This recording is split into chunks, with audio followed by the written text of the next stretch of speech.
كلهم على ورقة ثانية أسمعهم. اسألها ياسمين.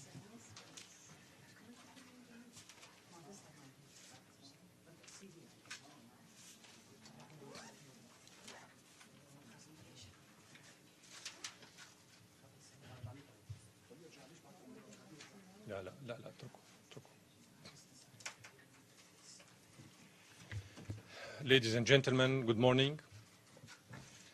I have the pleasure today to introduce to you the delegation of the U.S. Peace Council, led by my distinguished friend Alfred, and the distinguished members of the delegation. They are here today to brief you on their latest visit to Damascus recently and to Syria. They had a fruitful and successful visit in Syria. I wouldn't elaborate too much on it. The details will come directly from the horse's mouth. They will explain to you what they saw, what they heard, and what they know. They wanted wholeheartedly to come to the United Nations headquarters in New York to share all this very important information with the reporters and correspondents accredited to the United Nations, because you are the exposure of the genuine information and the accurate information. So without any further delay, I would like to introduce to you the members of the delegation. As I said, the head of the delegation is Al. Next to him, Henry. Next to him, Joe. Then we have Dana, and then we have Madeline, and then Dr. Bahman. I think Al will inaugurate the speech. So without any further delay, I give him the floor. Thank you very much.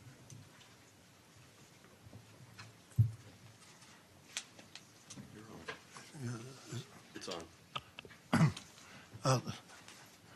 Thank you, Ambassador. Thank you very, very much. And thank you all for coming to hear our presentation. I'm Alfred Martyr, and I'm president of the U.S. Peace Council. It was quite evident to us over the several years that what we were hearing and reading from the press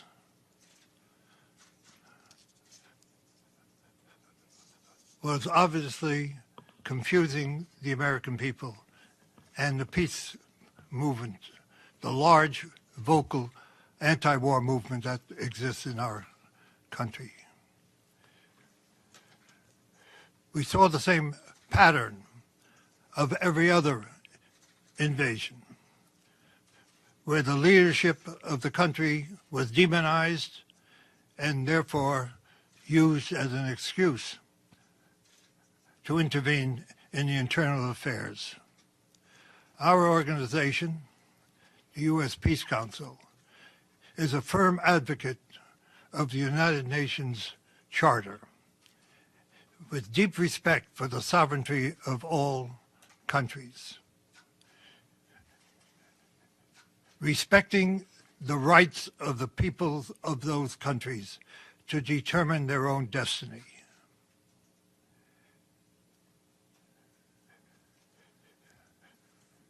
It was our consideration that we had to reach out to the U.S. peace movement and ask that they participate in a delegation to Syria to see for themselves what existed, to speak to both officials and non-officials, civil society, to try to determine for themselves, independently, the situation in Syria and the road to peace. That is our responsibility. Our responsibility is to reach out first to the U.S. peace movement and then to the American people.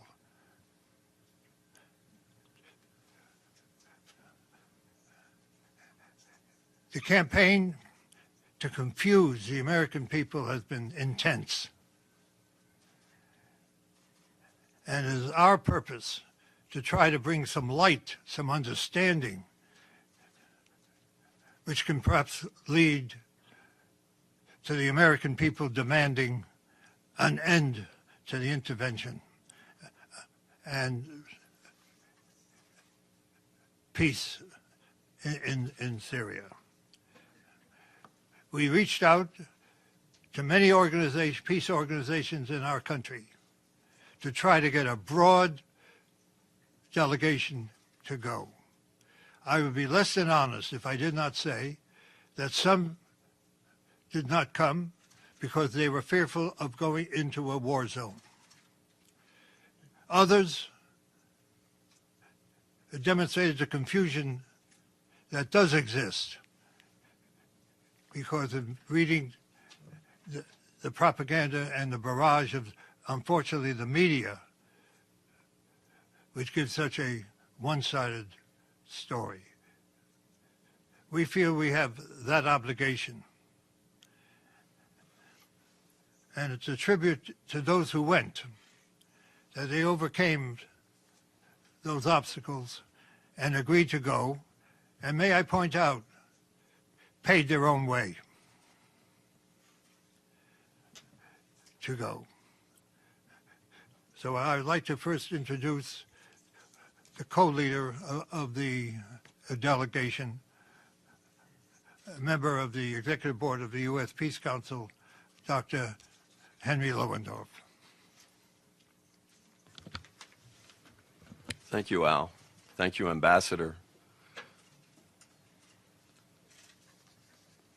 Our delegation was co-led by Jerry Condon, who's the Vice President of Veterans for Peace. He's not able to be here. He's active right now in Seattle, Washington, where he lives, in that area. Two other members of the delegation are unable to be here. Judy Bellow, who lives in Rochester, and Vanessa Beeley, who is an independent journalist who has returned to Syria to report directly what she is seeing as she investigates further the truth of what's happening in Syria. I think what Alfred said is so true. We are fighting a mass of propaganda that has demonized the Syrian government, demonized its leaders, an effort that precedes every other intervention that the United States has made over the course of many, many decades in order to convince people that it's okay for quote-unquote humanitarian reasons to overthrow a government and to replace it with whatever. The United States prefers a government that is not independent, that is a willing participant in what the whatever U.S. policy is. So what we saw in Damascus and what we saw in the two villages we visited outside Damascus belies the propaganda that has overwhelmed us. It's hard. It's hard for even those of us who have been in the peace movement for a long time. It's hard for us to ignore this propaganda. It is so well orchestrated. We spoke to members of industry, the Chamber of Industry. We spoke to leaders in the student union, the National Student Union. We spoke with NGOs that are involved in taking care of the orphans of those who have died in this war on both sides. They don't discriminate. Orphans are orphans. Whatever side they were fighting on, these young people have to be taken care of. We spoke with an NGO that trains women who don't have a skill in sewing because they lost the breadwinner in their family. We spoke to an NGO where they're trying to deal with reconciliation and trying to make sure that supplies get to those areas of the country that are under the control of the terrorists, the mercenaries. And we make a distinction between opposition, the political opposition with whom we also met, and the terrorists and the mercenaries with whom we did not meet. We met people in Syria who work nonviolently to bring about change. We learned of their efforts to bring about change, working in opposition to the government, working with the government, but nonviolently. We met with government officials. We met with the Minister of Administration. We met with the Ministry of Health. We met with the Minister of Reconciliation. A whole approach to bringing back those Syrians who have, for one reason or another, joined the mercenaries and the terrorists. And my fellow delegates will speak, I think, about some of the details of these. But I want to give you just an overview of whom we met with. We saw for ourselves the damage that was done to the university. Even while we were there, a shell fell into the School of Architecture, killing students and faculty. And the students themselves were rebuilding the damage. We saw villages that are basically Christian villages that have been besieged by the terrorists but have now been liberated. And the damage done to a shrine in a village called Malula, which is a village where they still speak Aramaic, the language of Jesus, and the attacks on the Christian population. One of the things I bring back, there are two things I want to mention finally that we feel are really important. One is that while the United States would like to divide the Syrians up by religion or within a religion by the different beliefs within that religion, there wasn't a Syrian we talked to who would accept that. We spoke to the Grand Mufti and he said, people ask me how many Muslims there are in Syria, and his response is always 23 million. That's the population of Syria. And when we talked to the bishop of one of the Orthodox churches, he answered the same thing. The number of Christians is 23 million. We will not allow ourselves to be divided up the way the United States has divided up the people of Iraq or Libya or Afghanistan or so many other countries. We won't allow that. And that unity, I believe, has led to the ability of the Syrians to withstand an invasion by the most powerful country in the world and its most powerful allies in Europe, its most powerful allies in the Middle East, with what is a vicious attack on the Syrian people. The second is the sanctions. I have to admit that I did not know before I went that the United States has imposed sanctions on Syria in a way that's similar to the sanctions that the United States imposed on Iraq in the 1990s in order to weaken that country and that government that the United States admits killed 500,000 children in Iraq during the 1990s sanctions. That set of sanctions means that the Syrian people cannot get medicines that they desperately need. They cannot get factory parts that they need to maintain their economy. They can't get infant formula and many other things. Their students cannot go abroad. Their lawyers are separated from the rest of the international legal system because of those sanctions. These sanctions are not reported in the U.S. media, to my knowledge, and we need to know about them. Another way to weaken, these sanctions are another way to weaken the Syrian government and the Syrian state. So that's my overview. I would like to ask my fellow delegates to add what they want to this. We have representation from different peace organizations and peace movements within the United States. We tried to make it as broad, as Al Martyr said, as broad a delegation as we could. So maybe Madeline, you would like to, sorry.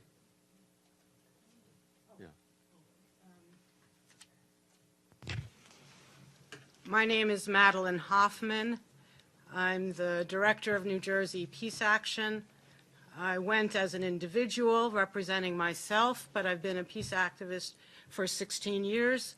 And I went because I felt that, I went to Syria because I felt that it was important to learn from the Syrian people themselves what was actually happening in Syria, because there has not been enough of or a focused enough response by the peace movement in the United States to what's been going on in Syria. And I can't add a whole lot to what Henry and Al have said, but I want to make this one particular point because I think it's very important and it gets to the core of everything that's going on. This is not a civil war in Syria. That's probably the first thing we heard, and we heard it over and over again. It is not President Assad against his own people. It is President Assad and the Syrian people all together in unity against outside forces, outside mercenary forces, terror organizations, the names change every day or every other day to try to protect their identity and maybe keep the connection between the country that funded it and that group kind of a little bit more nebulous. But there are groups, mercenary forces, supported by Qatar, Saudi Arabia, Turkey, the United States, and underneath it, Israel, the state of Israel. And these outside mercenary forces are the ones that are terrorizing the Syrian people and are attempting to divide the Syrian people. I remember when the U.S. invaded Iraq, our organization was against it well before the invasion ever began. But once the invasion was over and the United States was setting up a government, we talked to many Iraqis who said, we're not Sunni and Shia, we're not Sunni, Shia, and Kurds, but the United States is trying to divide us that way. And we got exactly the same message when we were in Syria. We are Syrians, as Henry said before, whether you're Christian, Muslim, or other, you're Syrian, and that's one of the things that's enabled the Assad government to withstand 5+ years of this kind of outside attack. When Saddam Hussein, when it was time for the U.S. to unseat Saddam Hussein, after years of sanctions and 2 wars, he fell like that. When it was time, the United States decided time for Gaddafi to go, he fell like that. But when it was time, the United States decided it was time for Assad to go, he did not fall. And why? Because he has the support of 23 million Syrian people, and it was more before all these refugees were created and refugees were sent around the world. The whole idea of regime change, the policy of regime change, if you will, it's illegal under international law. The United States has no right to do that. The United States has no right to decide for the Syrian people who their government leaders should be. And so during my time there in Syria, I felt that over and over again. Who are we? Why are we presuming to know what's best for the Syrian people? And The other part of this that I think people in the United States need to know is that the Assad government provides free health care, free universal health care to everyone. It's a mission, it's part of the government's mission. Free education for everyone, from primary school all the way through even to university and medical school. And we met with one person, when we met with this one particular person from the nonviolent opposition, we asked him, well, tell us, what are some of your grievances with the Assad government? And he said, well, you just heard that it costs about $50 a year for people going to medical school. We think that's too high. I mean, he was being somewhat facetious, of course, but these are the kinds of policies that our citizens here in the United States are calling for: tuition-free college, universal health care.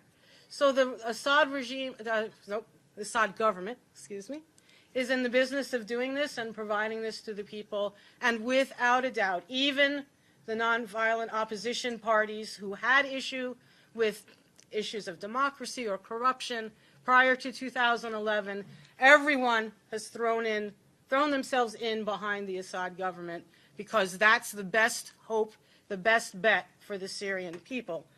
And so lastly, I think I want to echo what Henry said, that to a person, people asked that the sanctions be lifted, because those sanctions, while we were there, somebody came and said a certain pharmaceutical company, which name I forget at the moment, was refusing to send childhood immunizations from the United States to Syria, causing great harm to Syrian people. It's not how this country or any country should act within the world community. So the sanctions, as we've learned many times, do not hurt the governments they're intended to hurt. They hurt the people, and so they need to be lifted. We also heard that the border between Turkey and Syria needs to be closed so that this pipeline of trained groups, terror groups, is blocked and no more of those groups get into Syria. And finally, and this is where we come in as the United States, that the United States needs to stop supporting some of those outside terror groups. All the support for the outside terror groups needs to be withdrawn and allow the Syrians to fend for themselves. The Syrian Arab Army is fighting for its life and fighting for the life of Syria. And we need, as a country, to acknowledge our role, what we are doing to cause harm and destruction to the Syrian people, and we need to stop it, and we need to stop it now. And that's why one of the reasons, one of the things I'll be saying over and over again since my return from Syria. So, that's me. Donna. Did Bauman want to speak first? Bauman, do you want to say something? No. Donna wanted to. Okay, my name is Donna Nassor. I have been a human rights and peace activist for as long as I can remember. I'm not going to tell you how many years, because then you'll know how old I am. I was honored to be asked to be part of this delegation, and I am grateful that I had the opportunity to go and see for myself, to sit face to face with the Syrian people,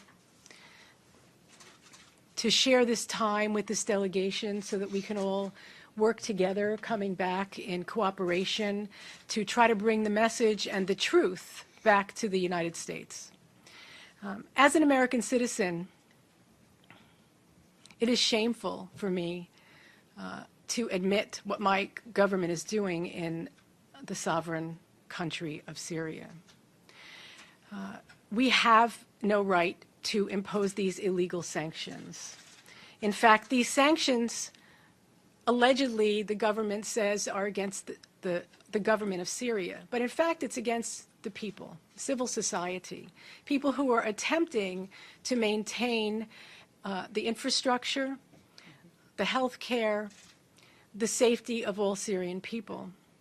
One of the things that stood out to me is not only the lack of medication and the fact that Syrian children are dying because they can't get chemotherapy meds into the country because of the illegal sanctions that the U.S. and the West has imposed. Also, they're not allowing parts and material to get to businesses who are trying to maintain. And they're trying to maintain for more than one reason, and not just to continue to make money, but to employ people. Because when people have no way to earn a living, they become desperate.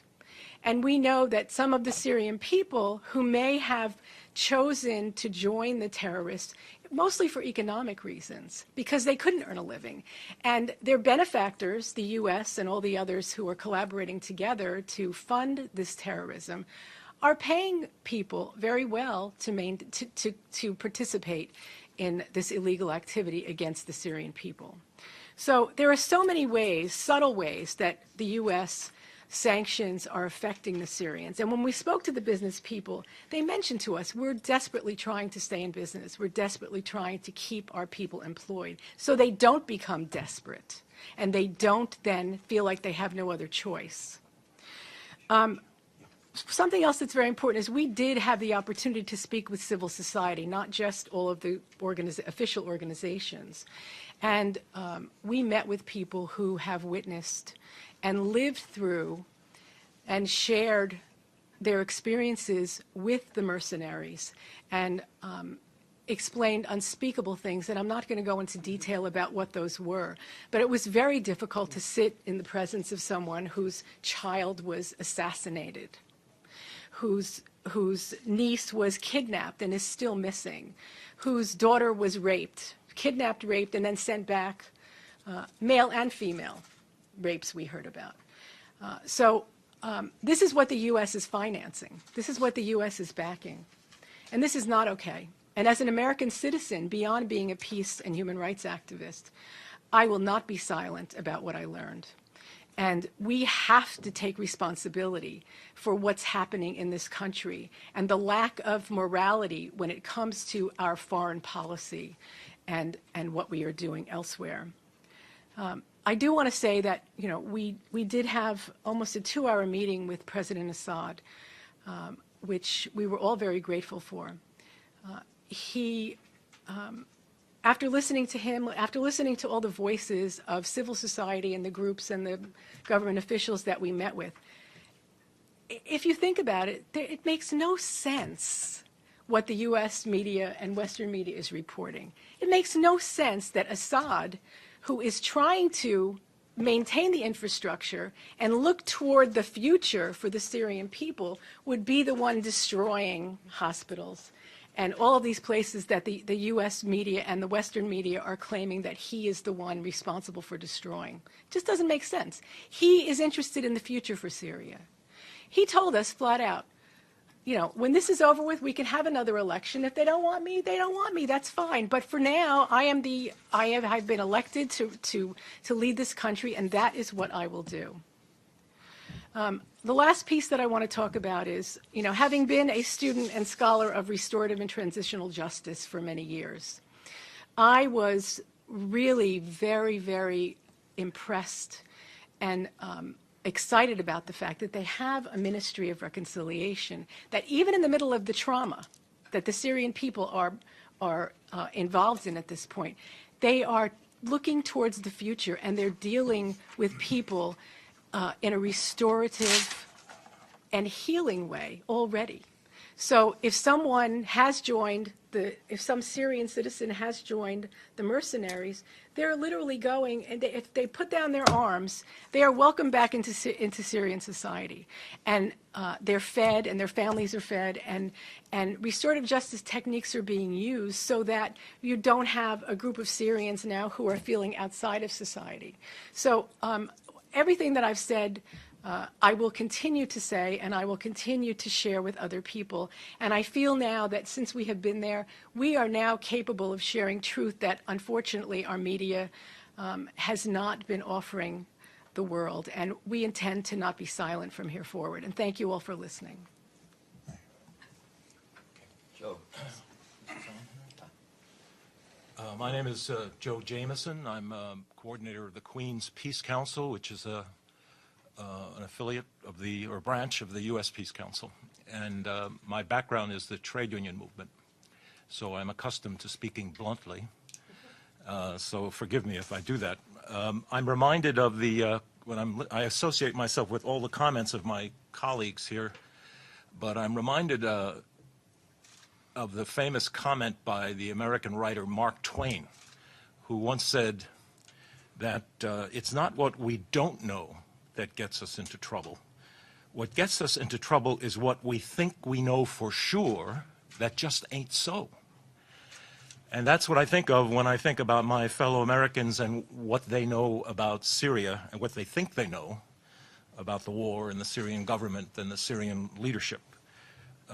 What they think they know, I'll argue, just ain't so.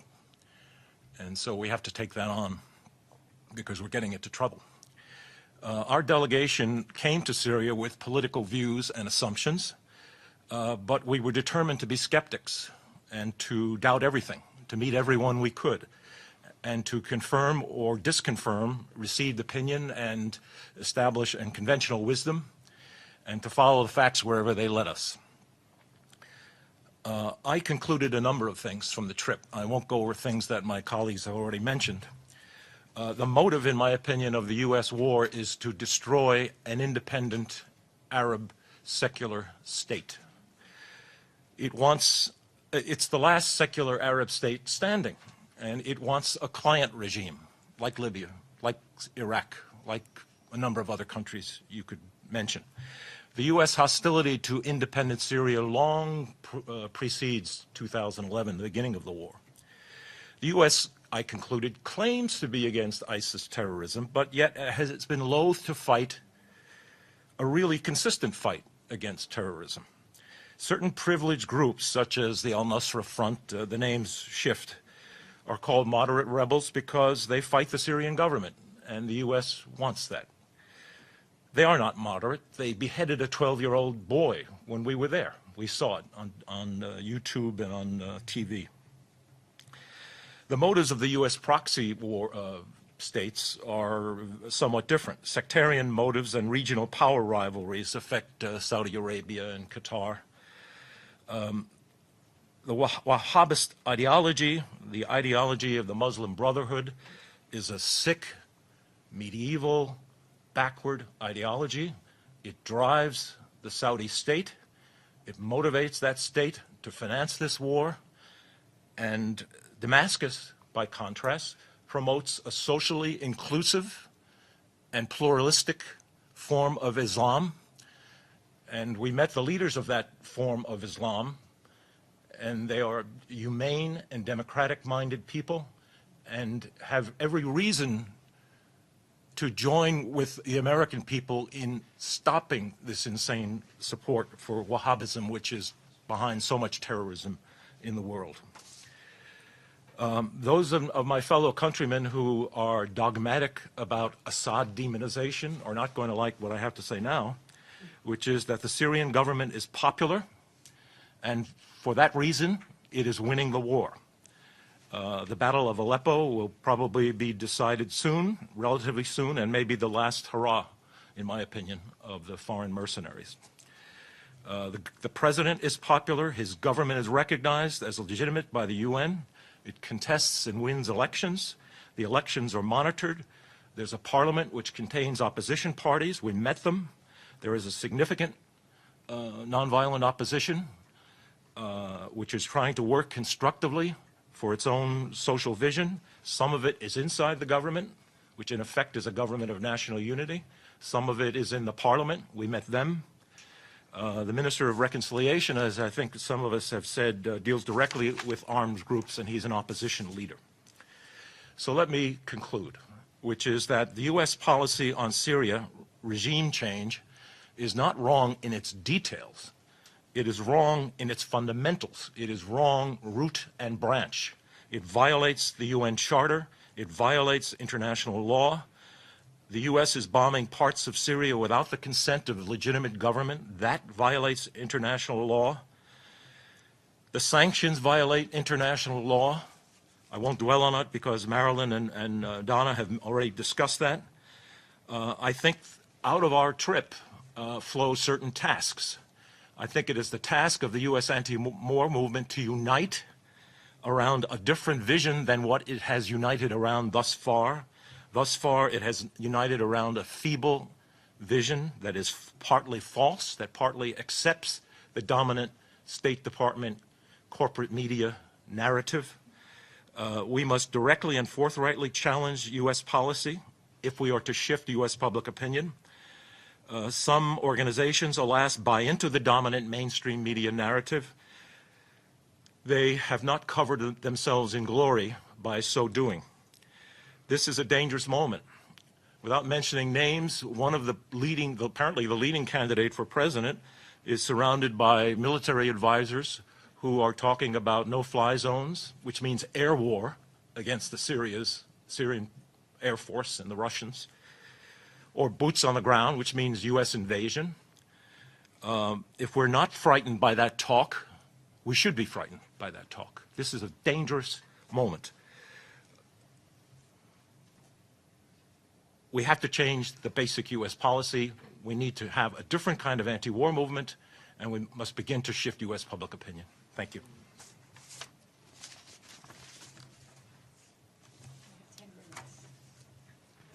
There may be some questions, please. Please. Hi, good afternoon, or good morning, rather. Luke Vargas with Talk Media News. A question for Mr. Martyr to begin. You said that the media is giving a one-sided story of Syria, a one-sided presentation. When you are not invited to Syria to look at Damascus, where do you receive your information about what's happening in Syria? To what outlets do you turn? And a question for Mr. Lohendorf. You mentioned that, I believe this is sort of partly a quote, but that what you saw in Syria, and rather in the capital, belies the well-orchestrated propaganda about Syria. That would seem a bit like saying you visited Middle America because you've seen Manhattan. Do you believe a visit to Homs or Aleppo or other cities around the country would enable you to speak more about the situation across the country as a whole? He asked, what information, how do you get information when you don't go to Syria? Where do you get information? Well, those of us who are in the peace movement have to read the same press that everybody else reads and tries to determine the issues. I just want to add to what I said before. I don't know if people realize that for the last 8 years, every day the U.S. has been involved in wars. Every single day of the Obama administration has been devoted to war. And if you compared the media approach, the U.S. State Department approach to Syria, there's a familiarity.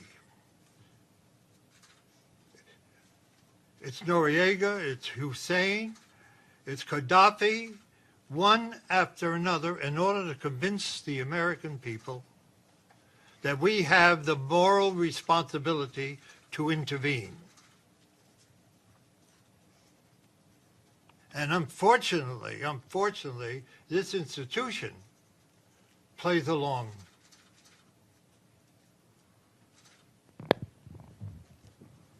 With it. This is not accidental. This has confused some of my dearest allies and friends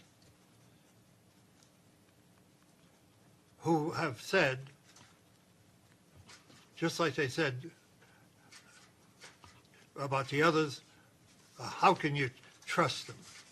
Without looking at the major issue, what right do we have to intervene in this sovereign responsibility of a people?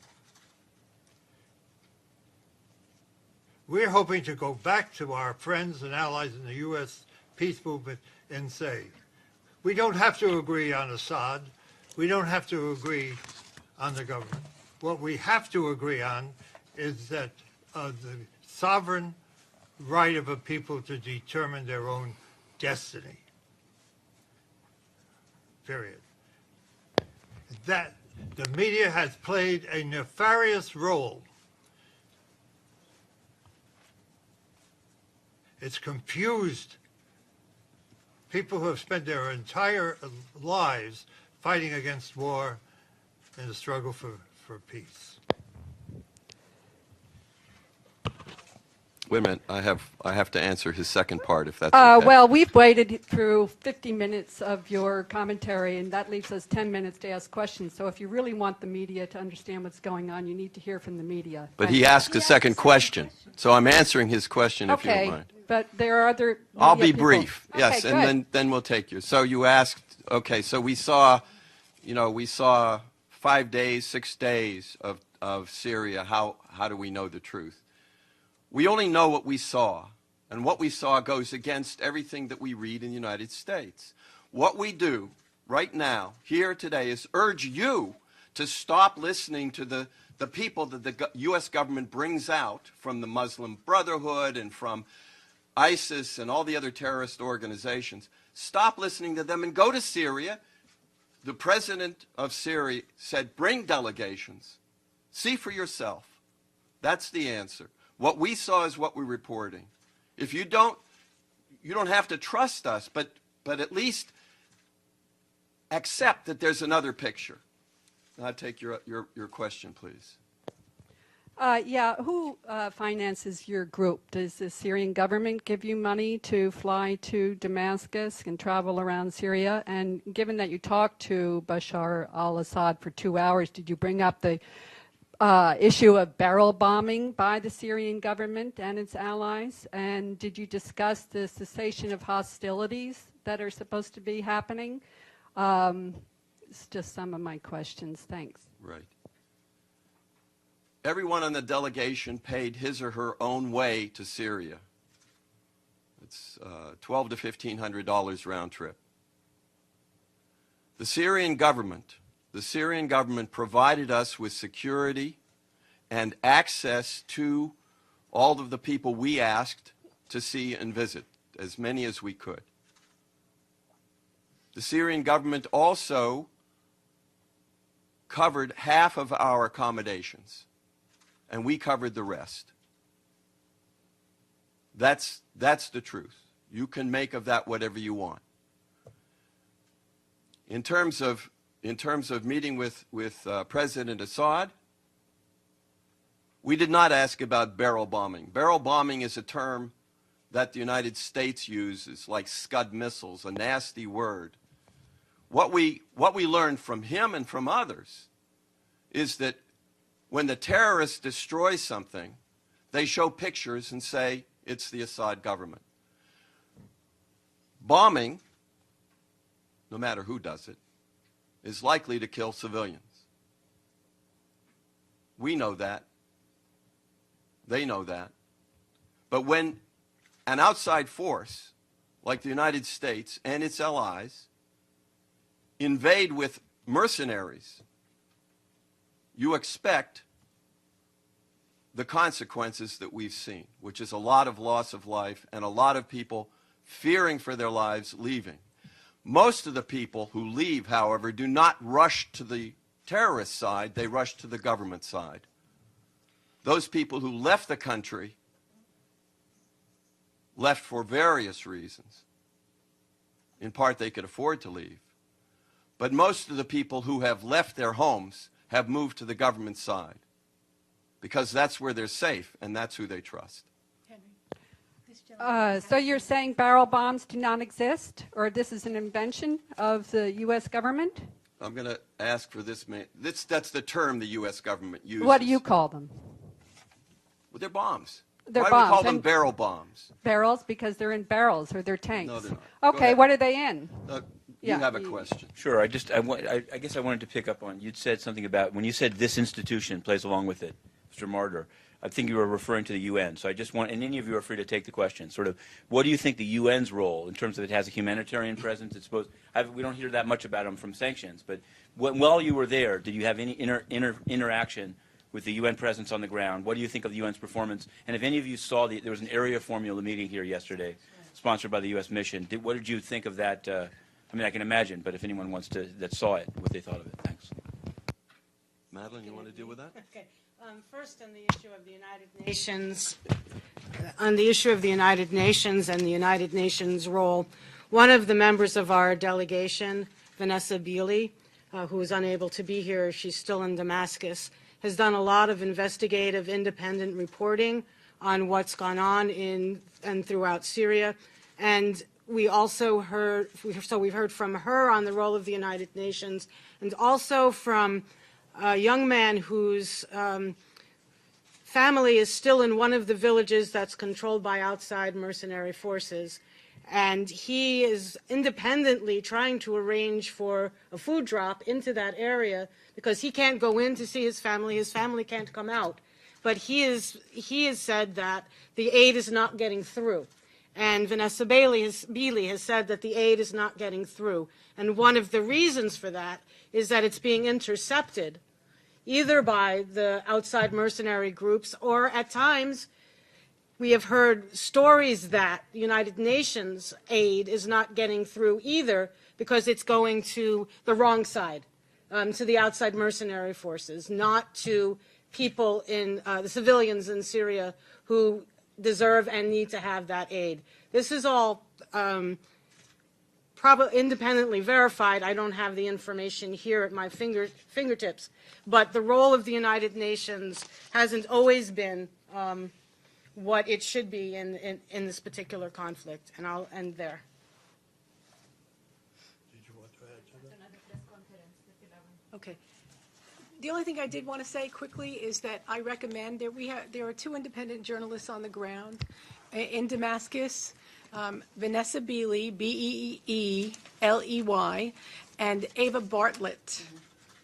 Ava's Canadian, Vanessa is from the UK. And they're still there right now, and they're writing, they're visiting locales, and they're reporting on the ground, talking to people, collecting the voices of Syrians. And I recommend that you find them. They're both on Facebook, and then you can look up the articles that they've written because they've been published. Thank you. I just want to mention one thing that was raised by Dr. Jafari for us, that there was an informal meeting of the Security Council, I think some members of the Security Council yesterday, on the question of Syria, and apparently two doctors from one of these organizations that are affiliated with Muslim Brotherhood were brought into the meeting to testify again about the so-called crimes that the Syrian government is committing on the ground. I was wondering if anybody could pursue this issue and find out what the story is, because it seems to me that once again, the propaganda and even military efforts are being intensified after the Syrian government almost closed down their connections to Aleppo. So we should probably expect more intensified fighting again on the side of the West to recapture the grounds lost. Did you want to speak? I just want to say something about there's a translation of an interview with a Dr. Antari, who lives in Aleppo. He lives in the government-controlled part of Aleppo. Most of us weren't aware that the government actually has most controls and protects most of Aleppo, and the terrorists have a smaller portion. And we hear only about and from the terrorist-controlled side. But Dr. Antari, you can find the interview if you search for Vanessa Beeley and the interview. But you had a question, please. We can't. All right. But maybe if you're available, we're available to speak if you want to continue this discussion.